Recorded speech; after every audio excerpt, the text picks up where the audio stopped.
माँ के कालरात्रि के रूप में पूजा की जाती है। नवरात्रि के 7वें दिन यानी सप्तमी को माता कालरात्रि की पूजा की जाती है। जैसा उनका नाम है वैसा ही उनका स्वरूप भी। खुले हुए बाल, अमावस की सी रात सेविक काली माँ कालरात्रि की छवि देखकर भूत प्रेत दूर भाग जाते हैं। अगर हम कोई माँ कालरात्रि माँ की उपासना करना चाहते तो इस मंत्र का जाप हमको करना चाहिए। एक वेणी जपा करना, पुरा नग्रा खरा स्थिता, लंबोष्टि कर्णिका करणी, तेला व्यक्त शरीरणी। इस देवी के 3 नेत्र हैं। ये तीनों ही नेत्र ब्रह्मांड के समान गोल हैं। इनकी सांसों से अग्नि निकलती रहती है। ये गंधर्व मतलब गधे की सवारी करती हैं। ऊपर उठे हुए दाहिने हाथ से वो वर मुद्रा भक्तों को वर देती हैं। दाहिने की तरफ से और दाहिने वाले हाथ से नीचे वाले हाथ से अभय मुद्रा में है, यानी भक्तों को हमेशा निडर निर्भय रहने के लिए कहती है, इशारा करती हैं, आशीर्वाद देती हैं।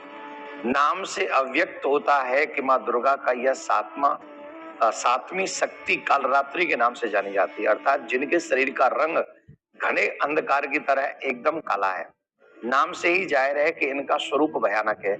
सिर के बाल बिखरे हुए हैं, गले में विद्युत की तरह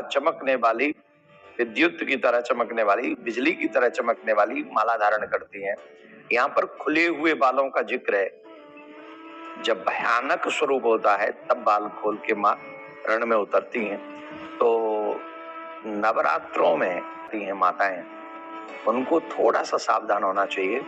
मंदिरों में, किसी भी उत्सवों में, शादी में, नामकरण में या कथाओं में हमको बाल खोल के नहीं जाना चाहिए।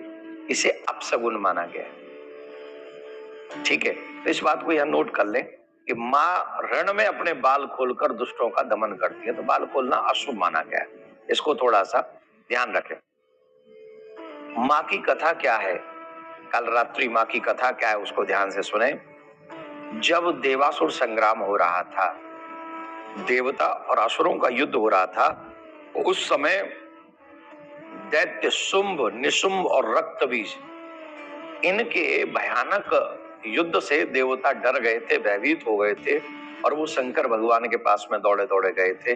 तब शंकर भगवान ने माँ भगवती से, माँ पार्वती से कहा था, तब माँ परंतु जब रक्तबीज से युद्ध करने लगी तो जब जब उसके अंगों को काटते थी तो जितने रक्त के बीज इस पृथ्वी पर गिरते थे उतने ही अनेक रक्त बीज उत्पन्न हो जाते थे। इसीलिए उसका नाम रक्त बीज था।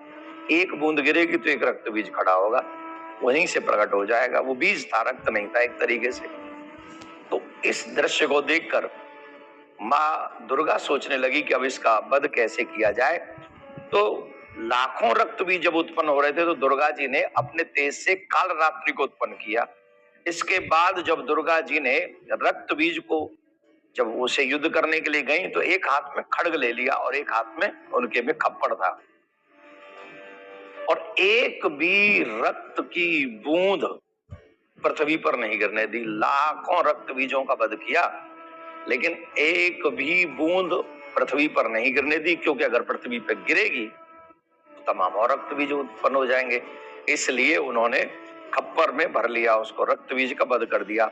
इनका स्वर वाली है, इसलिए ये शुभकरी कहलाई हैं, अर्थात इनसे भक्तों को किसी भी प्रकार का भय नहीं है।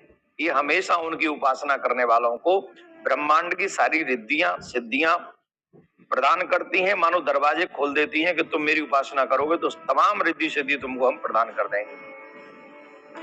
इनके नाम उच्चारण मात्र से जो भी इनका नाम उच्चारण करता है भय दूर भाग जाता है। इसलिए ये दानव, दैत्य, राक्षस, भूत, प्रेत इनका स्मरण से ही भाग जाते हैं। अंधकार में स्थितियों का विनाश करने वाली शक्ति है कालरात्रि। काल से उनका स्मरण, कालरात्रि के नाम से स्मरण करने से काल भाग जाता है, डर जाता है। इसीलिए यह ग्रह बाधाओं को भी दूर करती हैं। अग्नि, जल, जंतु, शत्रु, इनकी कृपा से भक्त तरह तरह के भयों से मुक्त हो जाते हैं। नवरात्रि के 7वें दिन माँ कालरात्रि की पूजा करना, उनकी अर्चना करना बहुत शुभ होता है। माँ कालरात्रि की पूजा करने से जिन जातकों की कुंडली में शनि दोष होता है उसमें बहुत बड़ा लाभ मिलता है। अब ध्यान से सुने कि माता जी के अगर हमें कोई बीज मंत्र चाहिए काल रात्रि को भजन मनाने का, तो कौन सा मंत्र हम जाप करें जिससे माँ काल रात्रि प्रसन्न हो? तो काल रात्रि माँ के जाप का जो बीज मंत्र है हम बता रहे हैं, आप ध्यान से सुने। ओम एम ओम एम ह्रीम क्लीम काल रात्रि नमः। इसकी कम से कम 11 माला हमको करनी चाहिए। माँ काल रात्रि को भोग में क्या पसंद है, उनको भोग क्या लगाएं? उनको 7वें रूप में नवरात्रि के जो 7वें दिन माँ की पूजा होती है काल रात्रि की, जो काल